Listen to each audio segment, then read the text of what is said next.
My custom level for experimental level design is a 1v1 melee map for Warcraft 3. My original map plan was a size-accurate recreation of the World of Warcraft zone Drustvar from Battle for Azeroth, which you can see here. The zone is quite big, and it features two forests separated by this giant mountain called Mount Cortis, I believe. And in the center of the mountain is a small settlement called Arom's Stand, which will be relevant later.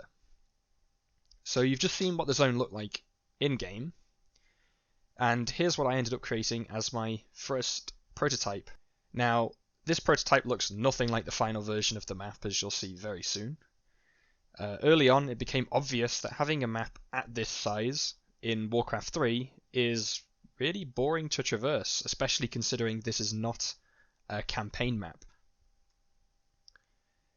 Also, if you take into account things like creep roaming and having to set up multiple bases, and pretty much anything other than going straight for the enemy base, games on this map will take a really long time. If we take a look at the current map version now, you'll see it is almost 10 times smaller than the Drustvar map, which I had planned and partially made. And this is much more appropriate for a 1v1 map. The palette of the map also changed to a more winter theme, which made more sense for the higher up areas of the zone, less so for the lower down bits, which aren't present in this new version of the map. It focuses more on these cold colours rather than autumnal, which makes sense when you take into consideration some of the types of creeps on the map, like a big ice dragon or ice trolls. Originally, I wanted one side of the map to feature a different colour of trees to the other, similar to how it looks in game, with one side being kind of a crimson colour, because that's where all the dangerous witchcraft stuff is. But this ended up being a little bit too tricky to organise, and I would like to go back and change this later on now that I have more experience with the engine, and I'm more confident in blending environments together. So that was the level overview, but let's talk a bit about the gameplay. In Warcraft 3, gold and lumber are the player's two primary resources. Gold is gained by sending your faction's worker unit into the mine, and then depending on that faction worker, they will either come out of the mine and deliver the gold to your town hall, like if you're a human or an orc, or if you're an undead or a night elf, you can send wisps or acolytes to the mine, and they'll stand around it and channel that gold back to you without having to walk.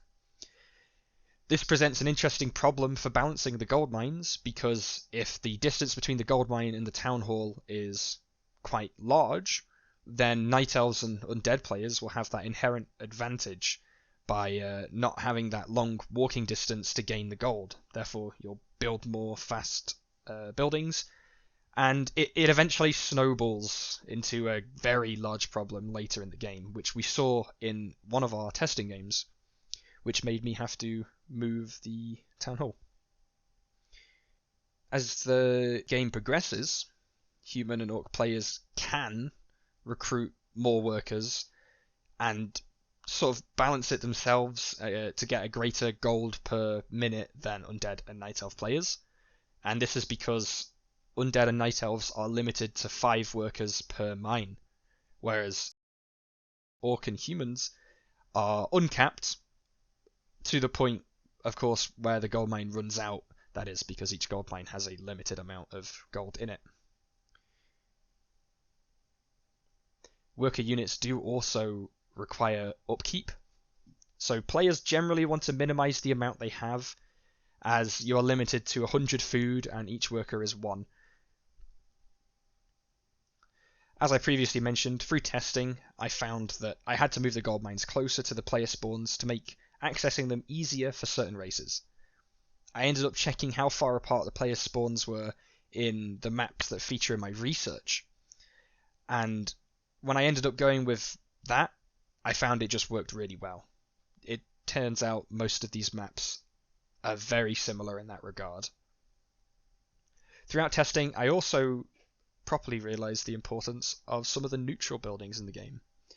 Much like the gold mine, buildings like the tavern and the goblin lab should be accessible, but guarded. Similar to how the gold mines in the map that aren't by the player spawn all have a creep camp near them. Originally, I placed the tavern and the goblin lab in a big camp in the middle of the mountains where all of the most dangerous bandits were, and also a dragon.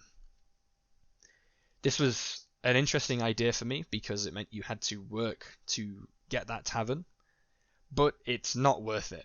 Some players prefer to use tavern heroes or mercenary camps to build their armies, and they cannot do this if it is in the most guarded part of the map.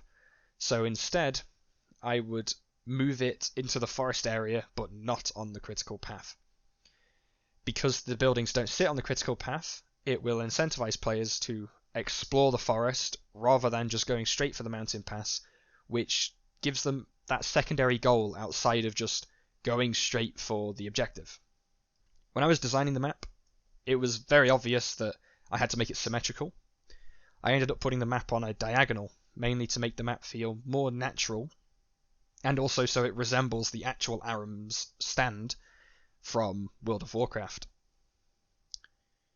Players have a total of 3 paths through the mountain, although one of these paths is the camp in the center, which is very dangerous.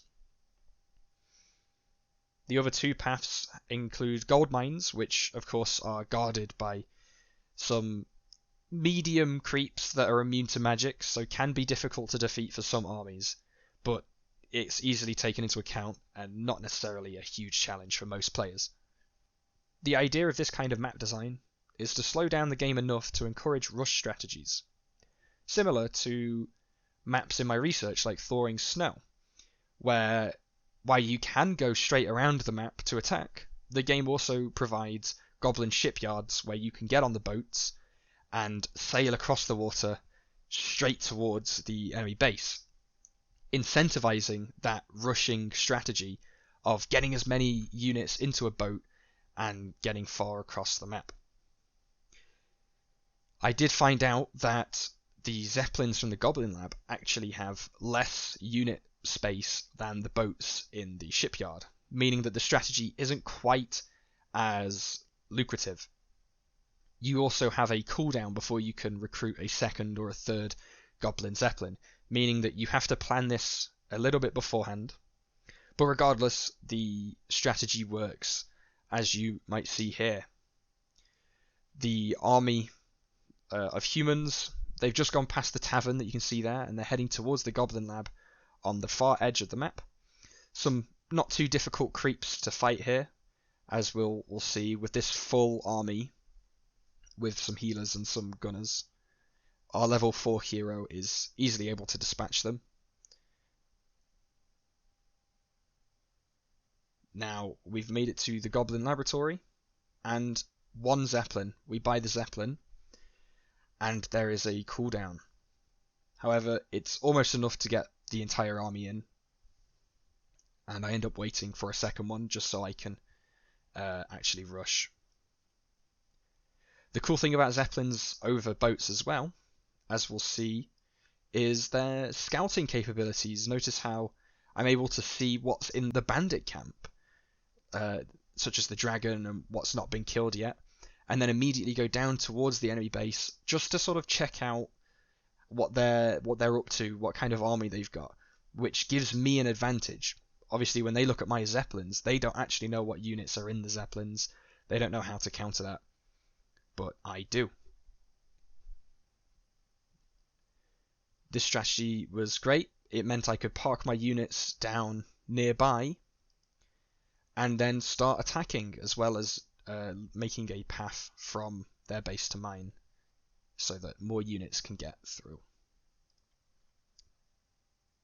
Now, you might have seen in that clip there were also ice walls in the mountain, and these form a major part of the gimmick of the map. Now, originally I didn't think I needed to include a gimmick, or I suppose some would call it a unique selling point. However, after looking at the current popular competitive maps I noticed all of them are fairly new and all community made. It's obvious to me now that because Warcraft 3 is almost 24 years old, that it needs good map variety, and these gimmicky maps help spice up the PvP game mode, rather than just having every map be a copy of the same map but with different aesthetics. It helps it feel interesting. There will always be timeless classics in this pool, but I also found the most popular maps featured the same buildings, similar item drops, and the same amount of gold mines. Almost every 1v1 map features 6 gold mines between the two players, which is something that I've carried over into my own map as well.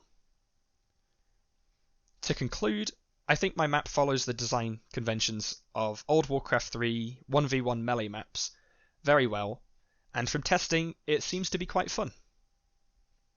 I never got to test with any really experienced Warcraft players, nor anyone that has just picked up the game and doesn't know anything about it. But I can certainly say that the map plays well and is fun for players such as myself, and the type of players that help me test the game, which are those middle of the range, complete the campaign, but don't play too much PvP kind of players. I'd be curious to see how higher end competitive players approach the map though. My map features a cool, unique selling point, similar to the ones that I saw in my research, and I think I applied that quite well, with maps like Thawing Snow and the Logging Camp featuring very heavily in my inspirations, Logging Camp being a map where there are these big trees that you can chop down to create paths, as you'll see in the clip playing here. If I were to change anything in my map, I think I would try and make it more open. Looking back, a lot of the maps in my research were closer to being more square-shaped than rectangular, and they had fairly open areas, whereas most of my forest areas are quite small and closed in, which helps with the aesthetic, but doesn't necessarily feel as good. I would certainly like to expand the forest areas up and down slightly, and maybe add a more open route through the mountain, likely on each end of the forest on the opposite side of where the players spawn. Although sadly this proved to be quite a big change to be making right at the end of the project, and I wish I'd put more thought into it earlier on. Regardless, I'm really happy with where my map stands, and I'm excited to see what other people think going forward.